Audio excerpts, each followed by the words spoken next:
We're talking about judgment today. My name's Anthony. For those of you who don't know me, I'm pastor of discipleship here. And the first Sunday back that I get to teach here and not just online, they're like, talk about judgment. Yay. So we're going to do that. But before we get there, I have an illustration for you because the reality is I think judgment is one of the most misquoted, misunderstood, probably abused things in the Bible. Words that people take and just throw it around, and I think the problem with it is context. I think that's really the main issue. So I got this illustration for you. We're going to start there, and then we'll get to John chapter 7, verse 24. So here's the scenario. You are giving a speech, and I have come to your speech. You're giving a 1,000-word speech on whatever it is that you're an expert at, and I'm a reporter. And I'm sitting in the audience, and you're the speech giver, and you're giving your 1,000-word speech. And so my job is then to go back to work or back to home nowadays, because everybody works at home. And I'm going to write up an article that summarizes your 1,000-word speech. But I'm going to write a short article, and my goal is to try to get the fullness of what you were saying in your 1,000-word speech in my article, and I'm going to do that in 10 words. That's 1% of the speech that you gave. And I'm going to write an article. Okay, how many people think that I could accurately describe everything that you said, the fullness, 1,000 words, that if I wrote you an article and said, this is my review of what they said, and this is everything that they said, and I wrote 10 words, how many of you think that I could get close, really close? One? Yeah, you got some confidence in me. Okay, a couple, maybe 2 or 3. 4? Yes. That's probably 4 out of, maybe 50 or 60. That's probably about the percentage that I might actually get it right. Here's the reason I give you that illustration, is because I think that this is what we do with judgment in the Bible. And I think we do it all the time. If you were to go to Luke chapter 6 and you were to pull out, judge not lest you be judged, in the middle of the Sermon on the Mount, 8 words.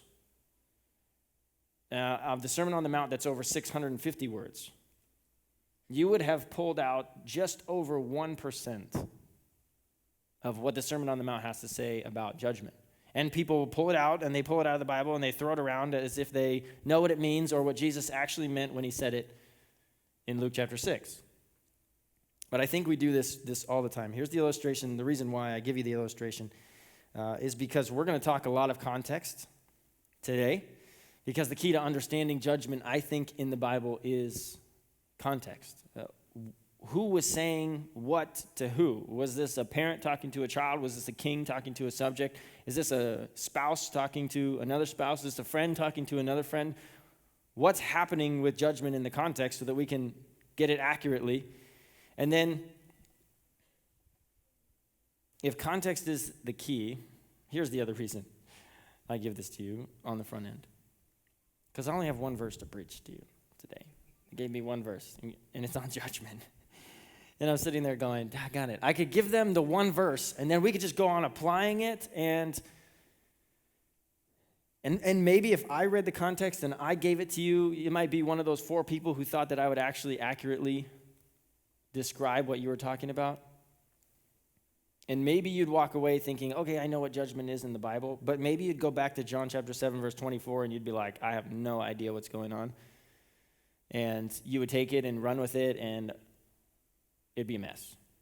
So we're going to talk a whole bunch about context, and it's going to seem like I have a very long introduction. But we only got one verse. So when I get to the one verse, it's going to go pretty quick. So just walk with me, okay, go with me as we go. So John chapter 7, what is the immediate context? So immediate, you've heard this for the last few weeks if you've been following with us. The immediate context is Jesus is teaching at the Feast of Booths. So here's what happened. Jesus is over here in John chapter 7. I always want to do things backwards. Jesus is over here at John chapter 7 in Jerusalem teaching at the Feast of Booths. So he's in Jerusalem, and he's teaching in the temple. Now, at the beginning of John chapter 7, there was this quarrel between him and his family.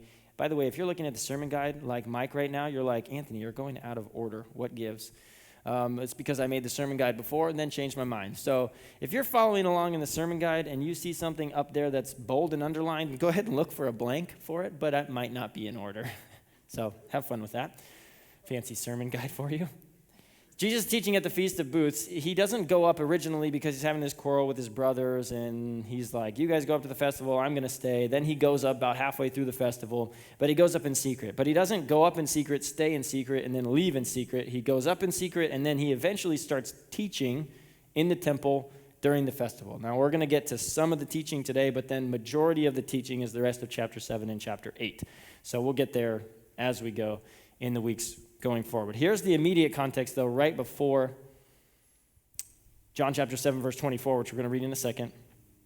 Jesus says this to the crowds. Did not Moses give you the law, and yet none of you carries out the law? Why do you seek to kill me? And we'll get to why they're seeking to kill him. The Jews respond to this and say, we're not seeking to kill you. What are you talking about? And in fact, they accuse him of having a demon.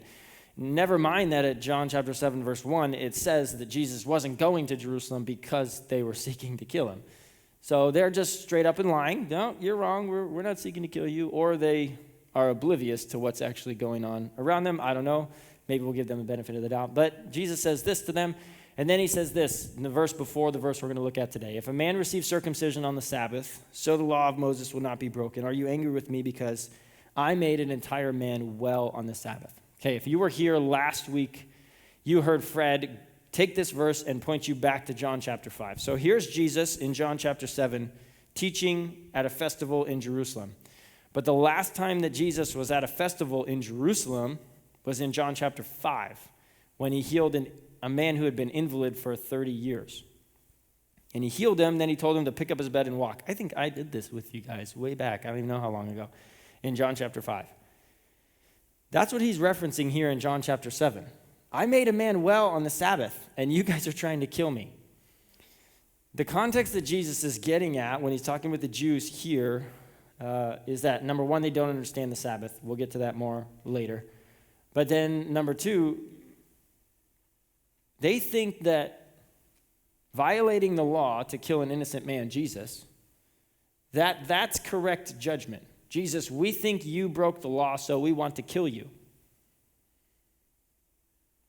But the reality is there's a whole bunch of hypocrisy going on here. The reality is that the Jews want to kill Jesus and violate the law for doing something that they think he violated the law, but he didn't. So Jesus is going to talk about that. So, man, I'm slides behind. Here's the reality from the festival healing in John chapter 5.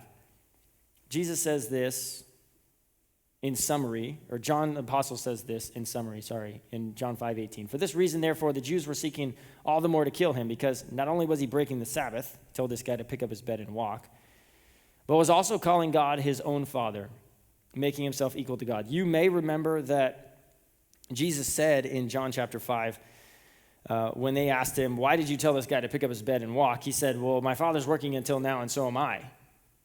And they were up in arms. They thought that he was calling himself God. They thought that he was making himself equal to God. And so they're looking for him at the festival in John chapter 7. The last festival, he was healing guys on the Sabbath and causing all kinds of uproar. John chapter 7, next festival in Jerusalem, they're looking for him. And there's a mixed crowd. Some people are pro-Jesus, some people anti-Jesus. And he's calling them out. He's calling out their hypocrisy. If you're following the sermon guide, you should skip John chapter 6. That's also additions that we don't need. So here's what happens in John chapter 5. He heals a guy and on the Sabbath. And then in John chapter 6, this is part of what John's doing in his gospel. He's going through a systematic rejection of who Jesus is. But it's all actions that happen in Galilee. So if you want to read that in the sermon guide, you go for it, and you have a blast remembering what happened in John chapter 6. But what really happens in the context is the festival in Jerusalem in John 5 and the festival in Jerusalem in John chapter 7. John chapter 6 is a whole bunch of what John's doing in his gospel that we don't have time to cover, so we'll get there another time maybe. But the context in 7:24 is hypocrisy. Jesus is saying to the Jews standing there, you want to kill me, and I'm innocent. But you're also saying that what I did in Jerusalem is bad, breaking the law, and that's also wrong. So you're going to kill me for breaking the law, and you're going to break the law to do it. Really? And that's when Jesus gives this command. Do not judge according to appearance, but judge with right judgment. So if you were here last week and you heard Fred say, this is kind of a gotcha statement, if you will. This is a conclusion. This is Jesus addressing what happened at the festival in John chapter 5. He's addressing that same issue. And he walked you through that context from John chapter 5 and brought you up to John chapter 7. And that was great. And so that is happening. What's also happening at the exact same time is that John chapter 7, verse 24 is also looking forward to the rest of John chapter 7 and John chapter 8. So for the rest of the chapter and the next chapter, we're going to ask these questions about Jesus being the Messiah. Here's how the Messiah gets into this discussion. You want to go back to Isaiah chapter 11. If you listen to Ali preach the intersect service on Saturday morning last weekend, he read these verses to you. And if you didn't hear him, you need to hear him because it's all part of what Jesus is trying to get across to the Jews. This is Isaiah chapter 11. This is God speaking through the prophet Isaiah about one who is to come. There shall come forth, oh man, I should have had them correct that in between services. There shall come forth a shoot, not a shot, that's kind of dangerous. There shall come forth a shoot from the stump of Jesse, and a branch from his roots shall bear fruit. The son of Jesse, who's the son of Jesse? David, bingo. So we're talking about the Davidic king is who we're talking about. There shall come forth a shoot from the stump of Jesse, and a branch from his roots shall bear fruit. And the Spirit of the Lord shall rest upon him, the Spirit of wisdom and understanding, the Spirit of counsel and might, the Spirit of knowledge and the fear of the Lord. And his delight shall be in the fear of the Lord. Listen, he shall not judge by what his eyes see, or decide disputes by what his ears hear. But with righteousness he shall judge the poor, and decide with equity for the meek of the earth.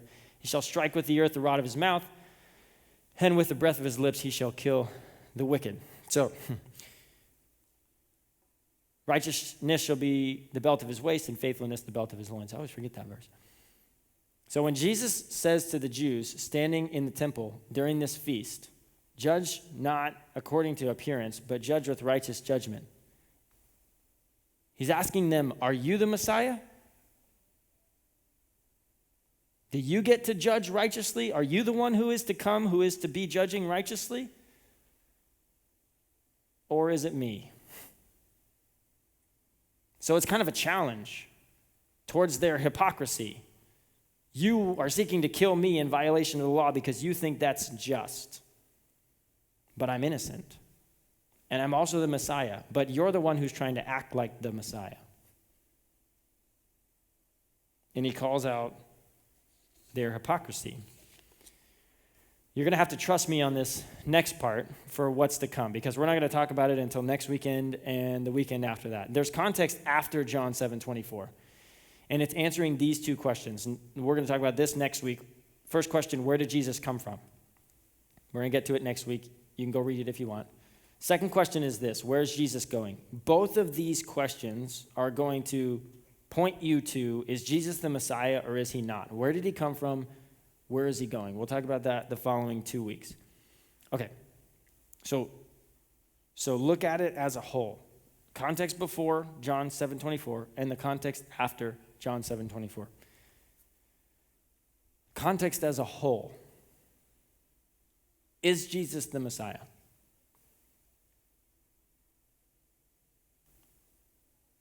Is the Messiah God?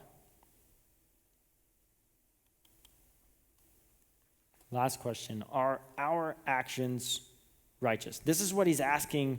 This is what he's not asking. This is a command. He's telling the crowds, you make your judgment. First judgment. Do not judge according to appearance, but judge with righteous judgment. It's not about legal judgment. We're not making a decision. We don't have any legal power. But we do still have to make a judgment. It's not about making a legal judgment, but it is about making the right conclusion based on the evidence. So when Jesus says, judge not by appearance, but judge with righteous judgment, he's saying, look at everything. Evaluate it all. Look at the evidence. Then make the right conclusion. Don't deny truth. Don't live in a lie. Judge with righteous judgment. Here's the first thing.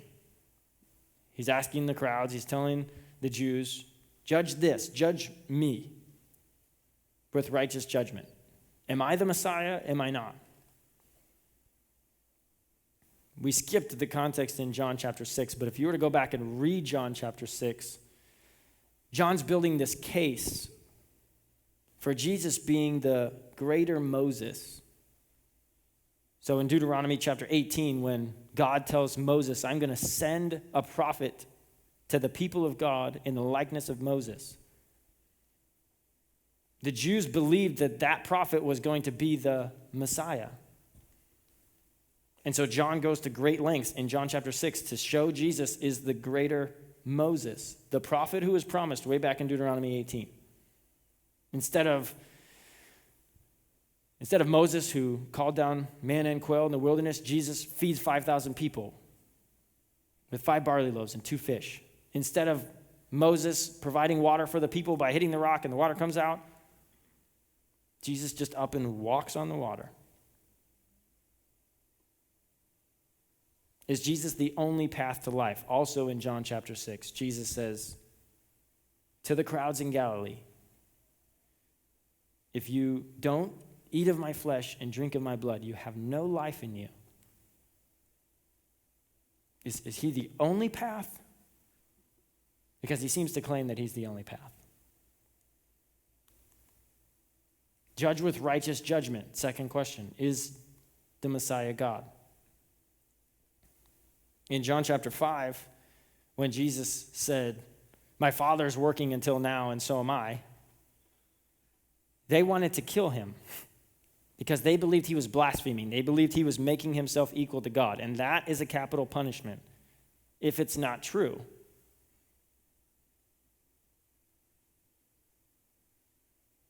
Does Jesus have the final interpretation over what is the Sabbath and what can you do on the Sabbath and what can you not do on the Sabbath? Because Jews didn't understand the Sabbath. They were like us today. They thought it was just a day you take off work and you come to church and you go to the temple, you worship, do some sacrifices, go home, enjoy life, whatever. But they had no idea that Sabbath was always meant to be a day of rest where you experience wholeness. And when Jesus comes and makes an invalid man for 30 years, he makes his physical body well. Jesus is trying to get them to understand the Sabbath was always about you experiencing wholeness. And I did that for this guy. He's been living half a life because he's been disabled. And I at least made his physical body whole. And that's what Sabbath was always meant for. But they missed it. But does Jesus have the right to define Sabbath? Because if he is the Messiah, if he is God, then he's the giver of the Sabbath law and ought to be the best interpreter of it. One last question to help you kind of wrestle with this one. If you believe that Jesus is the Messiah, if you're like, yeah, I think he's the Christ, I'm fine with that. I'm fine with him being the Savior, the Messiah, the promised one, whatever. I'm just not so sure I believe he's God. I mean, he's definitely a man. There's historical evidence for that. But God, like, that's just, the Word became flesh, God incarnate. I mean, what do we do with that? One question. If the Messiah is not God, if Jesus is not God, how possibly could he satisfy the eternal wrath of God? You got to make a decision. You got to evaluate the evidence, judge with righteous judgment. Is Jesus the Messiah? Then is he God? Do not judge according to appearance, but judge with righteous judgment. First thing, you got to make a decision based on the evidence. You got to come to a conclusion about who Jesus is. The Jews, it appeared that Jesus violated the Sabbath. He healed some guy, told him to pick up his bed and walk. So on the outside, it looked like Jesus broke the Sabbath. And Jesus is trying to tell the crowds, but understand what the Sabbath was always meant to be. And then judge with right judgment. Did I really break the Sabbath or did I fulfill the Sabbath. In order to make a proper judgment about Jesus, you're gonna have to probably ask some questions, unless you know it all. That makes one of us. You're going to probably have to research. You're probably going to have to read your Bible. You're probably going to have to look at some history and ask yourself, does the rest of history that's not the Bible confirm what the Bible says about who Jesus was and whether he lived and died and all those sorts of things? You're going to have to look at whole life of Jesus and the teachings of Jesus and say, did he say this over here and that over there, and they're contradictory to itself, so he couldn't possibly be the Messiah with all knowledge, because, he's just contradicting himself right and left. Or does everything that he say line up perfectly? You might have to learn some Greek and Hebrew, and if you do, I'll help you with that. I love it. But you're probably like, ew. I need you to know that I'm not asking you to make the right conclusion based on the evidence of Jesus. I'm not asking you to do that having come from church and having had all the answers forever and just being like, how could you possibly not believe this or understand this? I need you to know, and then you can ask my wife if you want, I need you to know that I'm a skeptic at heart. That an expert could come up to me and say, this is how it is, and I will be like, show me the evidence. Because I just am. I question everything. I don't know if it's how I'm built or how I was raised or whatever, but it's in there. But I need you to know that I'm a skeptic that's been convinced by the evidence. There is loads of it. And if you go searching deep and wide, you will find gobs and gobs and gobs of it. Here's the second one, and this one's the interesting one.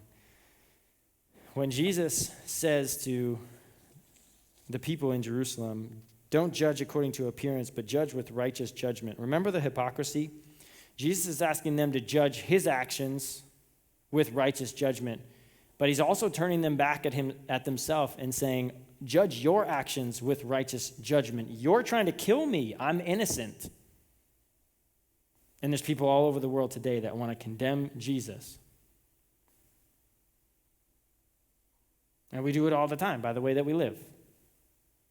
See, this is a twofold command that Jesus gives. It is about considering the evidence and coming to the right conclusion about who Jesus is, but it's also about taking a hard look in the mirror and saying, who am I? Do I really need a Messiah? Do I really need a Christ? Because otherwise we end up as hypocrites. If you're a Christian in the room and you're like, this is all great and context and Bible and I like Bible and that's all cool, but like I made this decision a long time ago, so like you're preaching to the choir here. Like these are the people who are in church. If you're a Christian and you're thinking, I've evaluated the evidence about Jesus and I'm pretty sure I'm on board and I've taken a hard look in the mirror and I'm pretty sure that I'm not it and I'm not perfect, and if perfection is the standard of God, then I need some help. And you've already made that choice to come to the right conclusion about who you are and who God is, and you're already there. Okay, can I just encourage you for a second? Don't stop using that logic now in the rest of your life.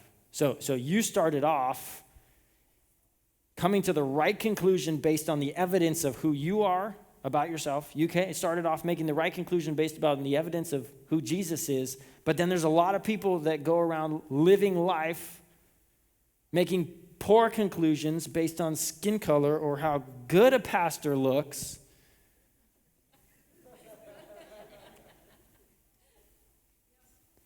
Thanks, Bev. Can I just encourage you, don't stop now? I mean, you started off making the right judgment. Don't stop then doing that in the rest of your life. Looking at, could I be a better father? Could I be a better spouse? Looking at all the evidence and then making the right conclusion. How do you do this? And then we'll be done here. First one, how do you actually do this? How do you judge righteously? You got to get all the information that you can. Got to get all the evidence that you can. This is the part where lying to yourself will do you zero good. This is the part where lying to someone else about how it really is won't help you one bit. Because if we're really supposed to judge with righteous judgment, we got to be honest. Got to be honest about who we are. Got to be honest about our shortcomings. Got to be honest about the past choices that we've made. Got to be honest about who God really is. Second one, consider the Bible.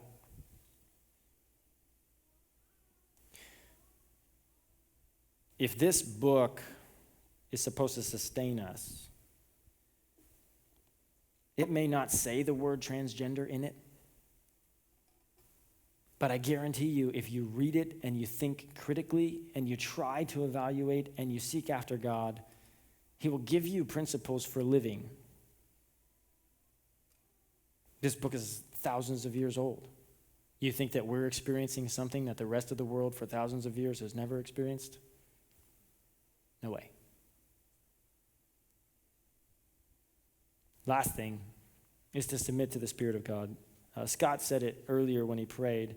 The reality is that the Bible talks very clearly about our hearts being set on wickedness and darkness and evil. And the reality is we could try as best that we want to come to the right judgment again and again and again in life, but without the help of the Spirit of God illuminating the evidence, we will be off in left field doing something crazy and wonder why our life's falling apart.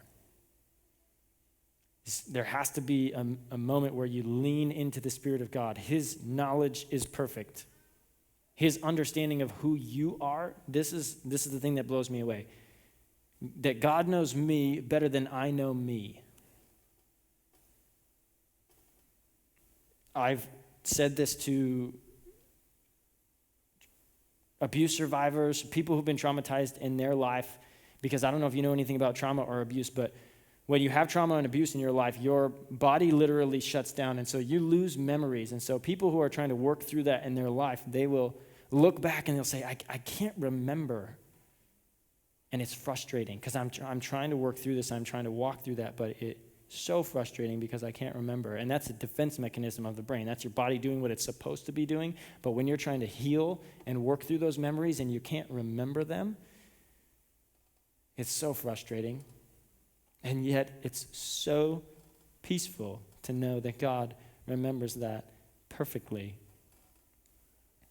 And He can help you remember. And so there's a moment when you have to just lean into His perfect knowledge if you want to come to the right judgment. Judge Jesus with righteous judgment. That's goal number one. That's what He's trying to get the crowds to do in Jerusalem.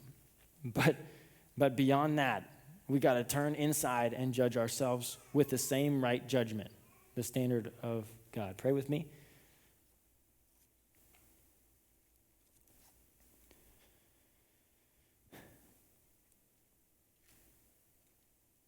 God, thanks that you don't just give us one verse talking about judgment and hope that we can just figure it out. Because God, even with the Spirit living inside of us, we still wrestle with the flesh. Sometimes we listen to the Spirit, sometimes the flesh takes over, and we're off in left field. So God, thanks for giving us a Bible with more than 10 words so that we can know how to live. God, for the skeptic in the room, I pray that they ask all the questions and they're not afraid to seek you with every question. You got to have confidence that you have all the answers. Would you then give them the boldness when they've got to the point where they've done their research and they've seen the overwhelming evidence for Jesus, His death, His resurrection? When they start to internalize the words of God, would you give them the boldness to look in the mirror and say, that is what I need. I need someone to save me. I need someone to pay for my sins.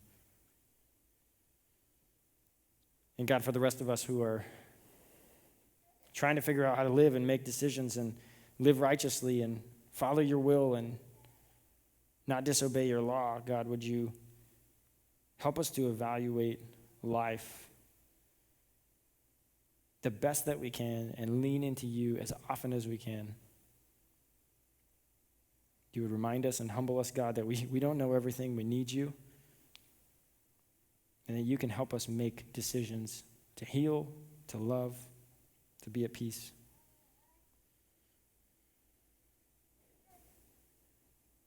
God, be with us during this time for each and every person going through different things. Pray all this in Jesus' name. Amen.